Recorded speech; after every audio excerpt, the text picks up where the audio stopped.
Gotta want it. Yes! This one is crushed. MC Cannibal, rap Hannibal. Here to change the game, mainframe, all y'all programmable. Coaching on tracks, ballin' like a paper like Phil. I'm Orpheus and for real, my rhymes convicting the hill. Welcome to the Faithful Fan Show. I'm your host, Tony Cook, joined today by none other than JD the Baddest, a.k.a. Jordan Durr, a.k.a. our Chargers enthusiast these days. What's up, JD? Happy New Year. Happy New Year. How you doing, man? I'm good, bro. I got the new setup, trying to get the new sound together. Not quite, we trying to get the mic right. I got the game on in the background. Hey, I like it. It looks good. Trying to get something new going on for the New Year's. But thank you for being my first guest of 2025. And it's proper because everybody else I'm talking to, we all in Cancun, our football team ain't in the playoffs. You're the only one that's about to. So first and foremost, I got to ask you, how do you feel to have made the playoffs? Good feelings going into the wild card weekend? Yeah.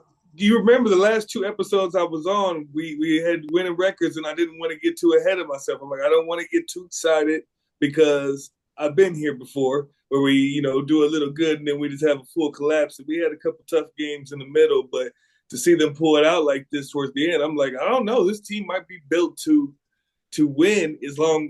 I think the missing piece was J.K. Dobbins and Gus Edwards being banged up. But when they're there to play, oh my goodness, they're the difference makers because it gives Herbert the time to throw. And when we do play action with Harbaugh, does a lot of play action. They did a lot with San Francisco, did it with Michigan, and it doesn't work if you don't have a run game. But if you have a run game, they have to respect it. So I think we go as those running backs go, and that's probably why we boasted up our running backs going into the playoffs. Hey, and also I've been watching a little bit. And the dude that got the dropsies, the receiver, he's getting a little better. He makes good plays when the ball lands in his hands. He had a career day the game against the Raiders, and I love to see that for him. But him and Ladd, you have to think both of them had McConkey, right? Had Justin Herbert in the I think he was number 2 in drops. Wow. And he does throw very hard. Like if you think about the people he's been throwing to, these are guys that are younger. Quentin's always had a problem. Ladd, it just seems like he's ready to run before he even gets the ball. Yep. Just because they had a good outing, that doesn't mean it doesn't worry me because I'm worried about it if that happens in a clutch moment. So that's the only thing that worries me. We had a very, very young team, and people forget Justin's only 26. Like everybody is young around. The defense has old leadership, but pretty much Justin is that big leader up there in the offense. So it's been really cool to see, and seeing Harbaugh pull this team to do something great this early, like rebuild year my ass. We in there, baby. Let's see what's up. There. And it's crazy. Y'all lost Keenan Allen and ended up improved, because like you said, McConkey and the other dude, Johnson, they both have big playability, which might have been something y'all was missing. Like y'all had the big body receiver, possession receivers like Mike Williams and Keenan Allen, but now it seems like y'all got the dudes that get behind the defense a little bit. Well, no, that was the thing too. Mike Williams you can see him on the Steelers when he gets behind people. It actually is quite great. You know what I mean?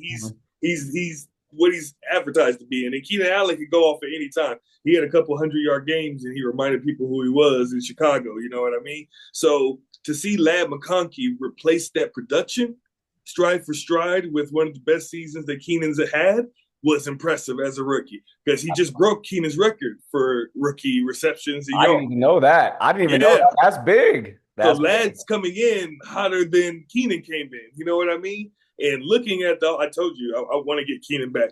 And seeing that he said he would go back to L.A. or Chicago, say that. I'm like, man, if we pull this off, and the Chargers do make some kind of noise, I'm not sure if we're Super Bowl ready. If we make the Super Bowl, I'd be very nervous. I'd be out of my. I couldn't tell you how we got there. But in all fairness, JD, if y'all made it to the Super Bowl, because the AFC is nasty, if y'all could get all the way there, y'all will definitely be the favorite. I would say y'all probably be the favorites. I think we're the best bet to get rid of Kansas City because we're so familiar with it. That's my best. Hey, that part. Well, you know what? We're getting ahead of ourselves because there's another part. Before we start talking playoffs and Super Bowl, I actually had to ask you one more. I'm a little salty because you hit me up And I knew all my Charger fan friends was gonna hit me up about Zeke. Big Yeah. Zeke asked to be waived, and I already knew what he was doing. I'm like, oh, he's trying to get on a contender. Yeah. Who knew he would go to LA and the Chargers? I like it. That means I that know we're you good do. contender. That means it's a destination you would want to land at, and I like that from them. And you got J.K. over there, and their familiarity, and then Joey Bosa and them when they were at the same time at Ohio State. It doesn't seem like that bad of a thing because if you watch the Raider game, J.K. almost got hurt again. Like he was a little ruffled up. He came out for a couple plays, came back in. Gus is out. And we've been running Haskins. We're running guys out there that nobody even knows. So we got to be careful. So Gus Edwards isn't going to be ready for the playoffs. He's like, we don't know. As far as practice goes, I think he had a limited practice, but he's been out. So that was why the smaller. We have a lot of small guys getting in, and if we want to get that 1 yard, Zeke could get that 1 yard, especially with the kind of offense we have, because you have to worry about Justin Herbert, dropping back and even running now. You see he's running now, so that's even crazier. So it gives us a lot of options. And if Zeke could get in there with a team with, like when he was with the Patriots, like when it was time to run, everybody knew it was time to run. Yep. When he got back with you guys, it seemed like the only yards he got was swing plays and screens. And that's a whole nother story. For our offense was not it this year. Even though we're trying to bring McCarthy back, I don't know what's going on. I'm going to see Zeke coming in and finding a way to find something. You know what I mean? Find something for himself there. It doesn't have to be big. Maybe like remember LeGarrette Blount on those Patriot teams and the Eagles and stuff. He wasn't exactly like the guy you needed the whole season and stuff. But when it came time for the playoffs to just bust a hole and get you 1 yard and in a surprising game, then that's what he's got though. He's still a good goal line back. He still will get in the end zone if he's in that 5 yard line. He has a nose for the end zone. If we give him 10 carries, I feel like that's almost too much. Oh yeah, you know what I mean? Sure. See, and out of all the backs we had, he might have been the worst one, but the things that he's good at is valuable on a winning team. You know what I mean? Like, so block, third down block, like it sucks to say you're running, but he's good at pass protection. He picks up the blitz. He's still tough in there, puts his nose in there, digs out linebackers. That's the type of stuff that I think you guys will really be using him for. Seeing as JK just came back, Edwards is kind of, they'll probably use him for some of that dirty work. You know, I imagine so, because that's the name of the game. But they're also we're running Matlock, the guy that plays defensive tackle and plays fullback in there. You know what I mean? Like I like that about Jim is that it doesn't matter who the guy is or what the reputation is or what they're known for. If he thinks the play's going to work or if Roman thinks it's going to work, they might throw it out there. And it's always going to be based with having a balanced run game or a heavy run game. And I like that. We haven't had that in forever. If people know Justin's going to throw, then he has to throw over and over and over again because your percentages are going to go down when the defense is waiting for it. Now he doesn't have to do that. You see it like his efficiency has gone up, even though he's been throwing less, has less yards, less touchdowns and stuff. But his efficiency, his rating has gone up because he only had 3 picks all year. The team is winning. The other part is that team is winning, dog. Y'all winning some games, and y'all been winning all year. Very scary conference because the AFC has some beast in there. Like the lineup of quarterbacks in the playoffs this year is insane. Speaking of playoffs, we're gonna get right to it. Y'all play the Texans. Is it Saturday? Yeah, Saturday in the morning, I believe. And truth be told, I'm gonna get it out the way. I think the Chargers. I'm not jinxing anything, but I like the Chargers in that matchup. Texans have kind of fell off a little bit as the season has gone on. But you guys are playing in Texas. So how do you feel about this matchup? I feel like we match up well, and I just don't want to get ahead of ourselves because that's playoff. Anybody can win. Any given Sunday. Any given Saturday in this case. That's right. But, I always like CJ, and I like this game. So, I never want to put our defense has been playing very great, and they're opportunistic. You know what I mean? Like, that's how our defense has been holding teams so low. They never do it the same way. It's always going to be like, okay, now Joey and Khalil and Tuli are getting a bunch of sacks, you know what I'm saying? Or it might be the DBs like Tate and Steele will be out there. Out there because these rookies and second year players are really going in. Like we're not even using Samuel; he's been hurt. So that's what's crazy. Like and that's when teams make that jump and have a great run. Is when these drafted players start. And we have the second most cap space coming into this next upcoming season. So, and I saw a funny post, how you be in, like Charger Nation, you be like Cowboy Nation, something like that. And there's a dude that's on there regularly, and he had a post with our general manager or whatever. He said, "What you gonna do with that cap space?" And he said, "We gonna spend that shit." He said he did like this, like, Please do, because the Cowboys don't never spend. Well, it's not like we got cap space. We're not fans of that. Y'all handcuffed to the star that I said that Dak thing. The only reason why people are looking so crazy on Dak is probably Tua, because that contract's even crazier. And then they're not looking at Tua because of Lawrence, because that contract, like people were just getting paid because they were running out of time. And that's what's crazy about it. Like they didn't earn that money. They ran out of time and the market was moving. And now those franchises are kind of stuck because I think you guys are screwed until Dak's gone. Man, it's really rough because it's like he's the one he's like the most important position. But out of all the three dudes we had to pay, he's the last one I would have gave the money to, especially long term. If he wants to be a Cowboy forever, he gonna have to take a pay cut. That's all I see it. If you want to win, man. You know what I mean? But he doesn't seem like that kind of guy. Derek Carr ain't doing it. I wouldn't do it. You know what I mean? But so in terms of matchups of young quarterbacks, well, Justin Herbert is no longer a young quarterback, I would say. I would say he is considered it. What do you think? He's 26. That's almost vet. He's almost vet. I feel like you could call him a young quarterback until this season because you got to see him actually blossom and become the real leader that we've always wanted him to be. He's showing enthusiasm. He's still Justin, you know what I mean? Like there was a post game where Derwin James was hitting him on the shoulder pads. You could tell he's just introverted. Like every time Derwin hit him, he was like, "Oh shit." Oh God! Oh my God! Like, how was that guy an NFL quarterback? You know what I mean? All skittish and stuff. But that's just personality. But the fact that he can turn it on when he gets on the field, I don't think you can call him. You can call him a young quarterback because he's 26, I don't think you can look at him like he's some.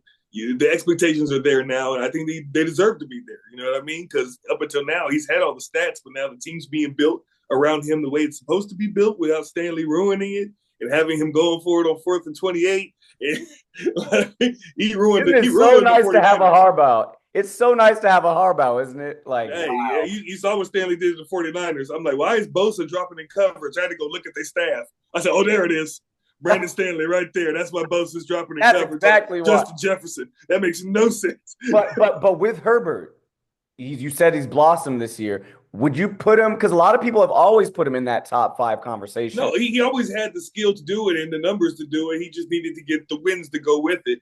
And, he's had seasons like how Joe Burrow had this year, where the team around him just isn't doing enough, even though he's playing electric and he had those 2 big receivers that were never available at the same time. And then you had Eckler catching those little dump downs. And, it was a lot of stats, but always behind.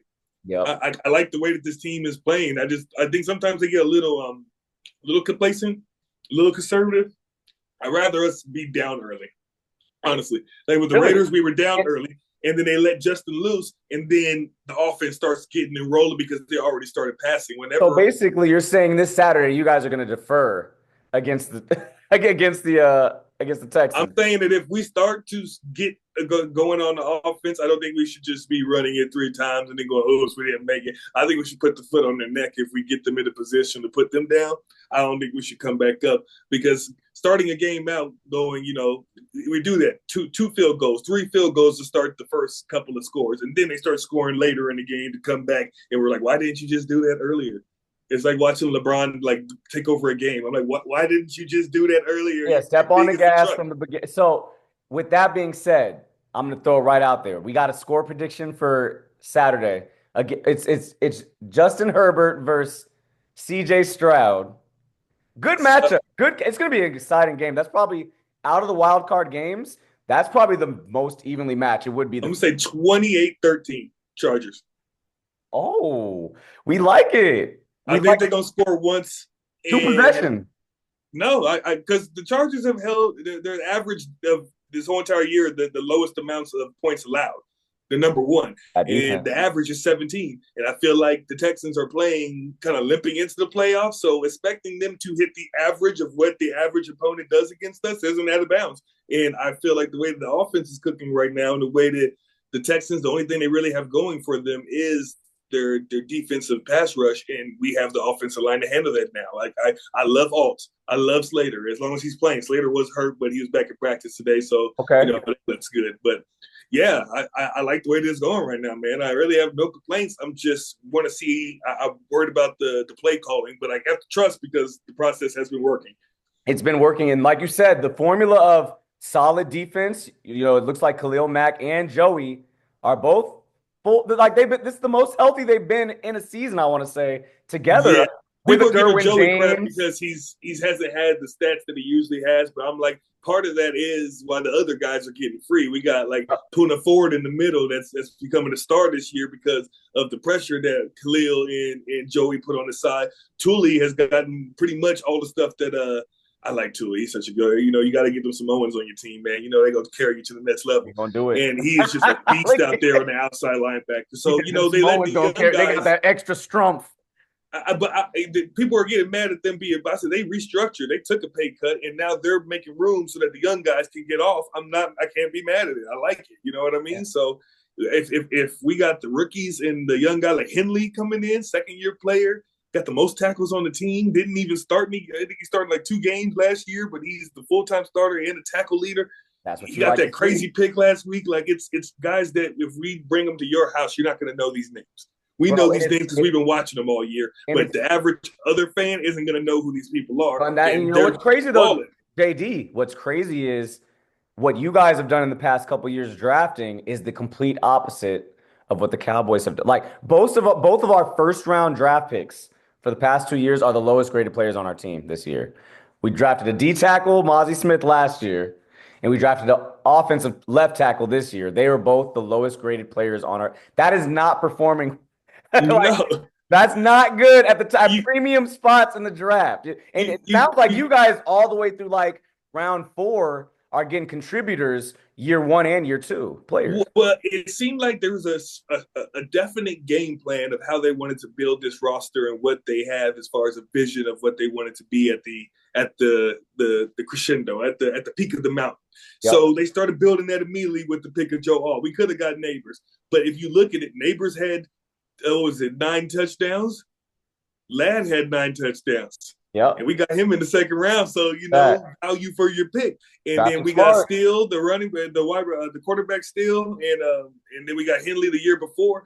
These are all guys that, kind of got overlooked, but, they draft the right way because they were sticking with a plan. I think the Cowboys can do it. They just got to stick to a plan. And if somebody walks up that door like as big as CD, because think about it, we have Mike Williams, Austin Eckler, and Keenan Allen all leave at the same exact time.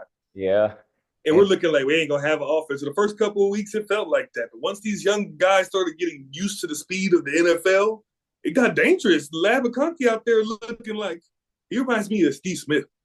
Oh, yeah. Yeah, he's very – you know what I mean? Like he's good off the line. He's good off press coverage. And then once the play breaks down and Justin Herbert leaves the pocket – he's good at adjusting the route and getting open too. Yeah, and he's also a really short guy that can get behind people, which is a quality. Like people say, "Oh, he's like Edelman." He's like that. Like, no, you're just saying that because he's white.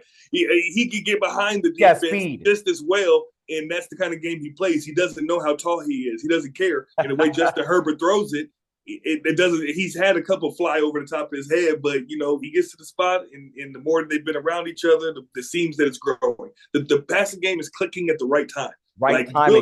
Like freaking Will Disley. Like, where the hell he come from? And now he's out there getting, close to like 60 yards a game. That's the tight end, right? That's the tight end. Yeah. We thought it was going to be Hurst. It ended up being Disley, And it's crazy because earlier in the year, everyone was like, where's Herbert at? Y'all are just leaning a lot on the running game. That's not going to get points. But it looked, like you said, at the right time, Herbert's finding his weapons. He's finding his weapons.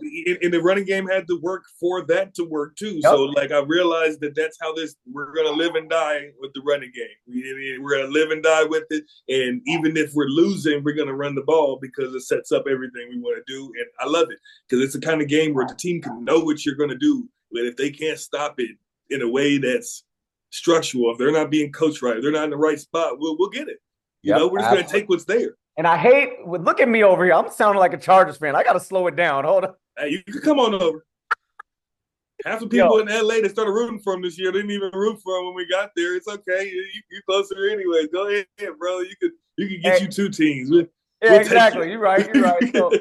So the thing is, JD, I like the Charger talk, and we're gonna go right to the Super Bowl predictions for you because the playoffs have started and it's safe.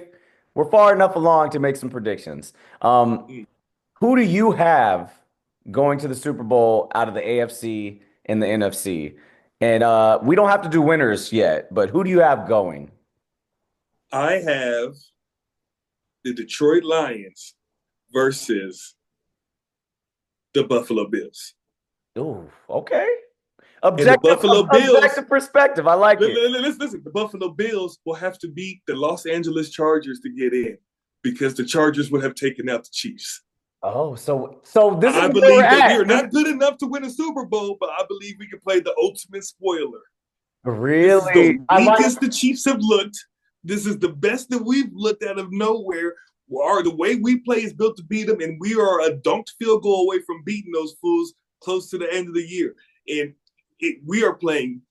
If we don't, that was the most penalties we had. That was the most mistakes we had. If we could go into Arrowhead and beat those guys on their own field, it just sends a message. Even if we don't win a Super Bowl, like absolutely, we on your ass this upcoming year, and we got a team that's going to be the problem. It's not good in Denver. Look at Bo Nix. What if they win? What if they win? We could be like AFC West is a problem. We said you guys are no, and that's the other thing. Your guys' division is a problem. Raiders are way down there, but you guys are the Broncos. No one expected the Broncos to be what they were. Honestly, I did. Bo Nix. Stop. Nobody expected Bo Nix to do this, JD. Bro, Bo Nix is already a pro, bro. Like Justin Herbert and him played against each other in the bowl before Justin Herbert came to the NFL. Right, and then he transferred to Oregon, took Justin Herbert's spot, and then played for 3 more years. He's like a 6 years freaking senior. You're right. So he's got more. The jitters aren't going to get him. Oregon is huge. You know what I mean? And he has Sean Payton. That's why I feel bad for AP in the Raiders because he was doing a good job. You gave him the worst quarterback situation to all the NFL. You lost Devontae, who quit on him, and you lost Josh Jacobs and freaking that. And now you have to coach against Andy Reid, Jim Harbaugh, and Sean Payton. A monster division. This is a monster division we're talking about now. He's a casualty of this division got too big for him to be the guy that all the players like because he's a former player. Okay. Hey, and you know what, JD? I love your take. I love the theatrics of that all breaking. If you guys were able to knock the Chiefs off, that would be incredible for the playoffs. I would love that. It would. Man, the Bills would love us. I don't feel like we match up well against the Bills, but I feel like we match up well against the Chiefs. And I'm torn because I love witnessing history. So Mahomes going again, but I know you ain't trying to see none of that. Oh no, I feel like the match. If people want to talk about Josh Allen and Mahomes, I'm like, have you seen the games between Herbert and Mahomes? They're almost classics every single time.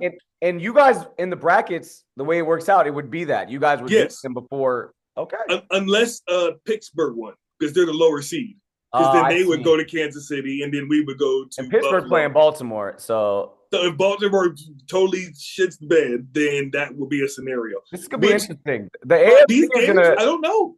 The AFC is gonna go up in smoke. What if Russ goes and cooks? Russ goes and cooks? He got Mike Williams out there, and they had a couple of bad games, and they don't like to lose that many in a row. Either they're going to go out there. It's like the Texans. Either they're going to come out and fight really hard, or they're going to just limp and just give up the rest of their season. Yep. Those are the 2 teams that have been playing crappy going in, and I'm like, let's see what they're going to do. I don't like everybody picking us, though. I don't like that. It's crazy because to me, I have the same exact Super Bowl prediction as Lions versus Bills. I don't know. I would probably, if I had to guess, I would say that it would be Chiefs Bills in the, I would knock you. That's what everybody expects. Of course, I would love to see the Chargers knock off the Chiefs. That would be great. I want spoiler. I said we're not built for a Super Bowl. We built to spoil something the way that we play. That's all I want. Yep. And I think if they were able to beat the Chiefs, they go into the Super Bowl. Like, it'd just be too much hype. and the team would be riding on such a big high. That's a Cinderella story. Those are the type of teams that go. So we'll see. I could be wrong, but I feel like if we took out the Chiefs, the Bills would be so hyped to throttle us. And the way that they're built, is, and we're gonna have to go to that snowy ass place because they got the high seed too. Oh, so see that part. That's the part. And Josh Allen know what he's doing in the snow, bro. Like we're gonna have to have one of those games. And none of our young guys have been through that yet. Like, we need to get that experience. And I don't know if I feel like going to Arrowhead where they've already been, where it's already been cold. They've had to deal with that. They've been in that arena. That's different than going to Buffalo for an AFC championship or a divisional game. That's going to be tough.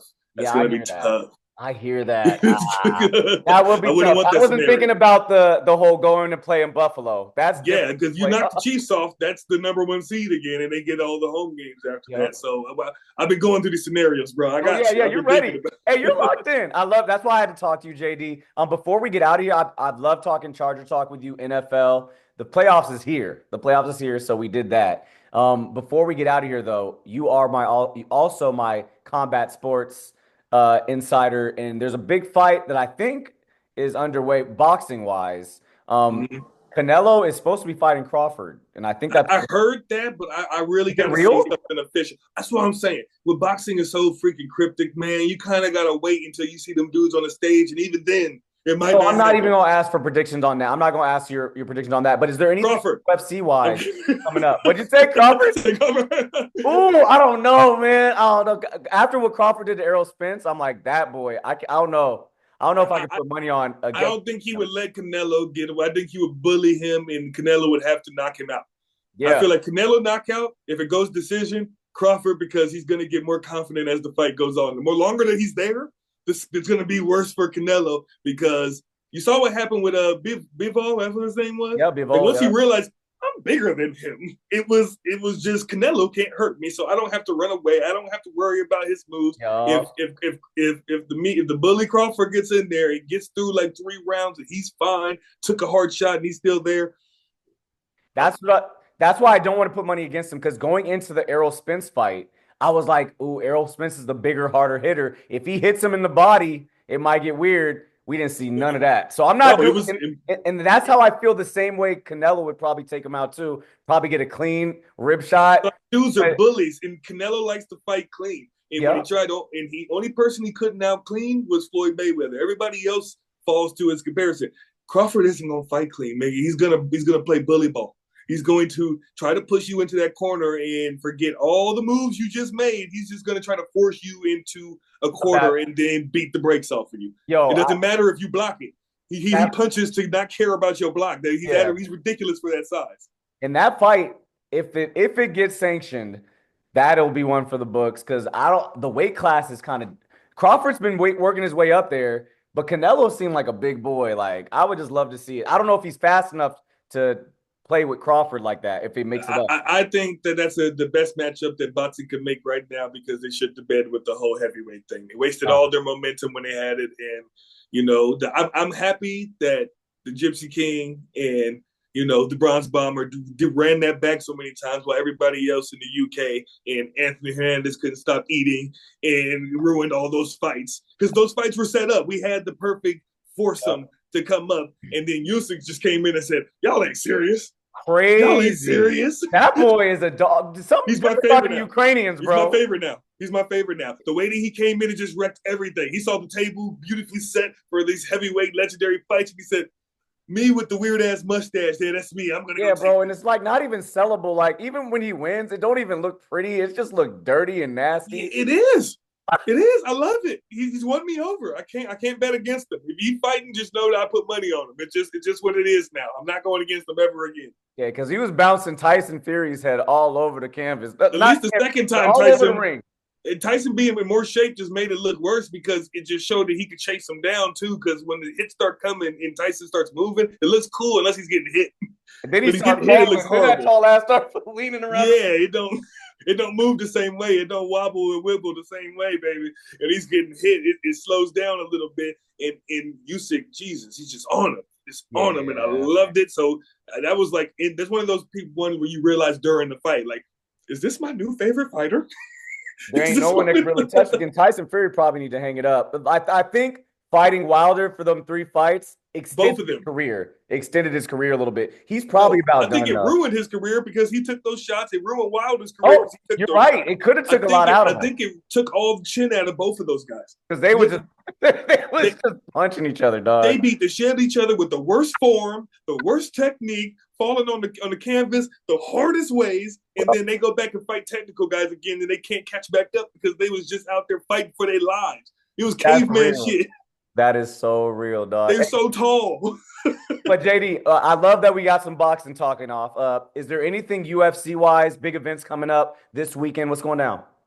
We got Alex Pereira fighting, but he's probably going to win, so I'm not really like UFC needs to get some things going, and Conor, hopefully he comes back because he had that whole grape situation where he lost his grape trial, and now he's back here because he got accused and he got the jury actually convicted him of grape in Ireland. So, he might need some money, and a bunch of people are dropping him and stuff. So, how is he? He's not going to be able to fight in America if he's convicted of grape, though. But it's in Ireland, and the UFC is on that weird stuff, and it's, You're right. Hey, I'm not political, but sometimes I just lean to whatever's happening. I'm like, when the conservatives have power, weird shit gets to happen. Like the UFC got Donald Trump and shit there.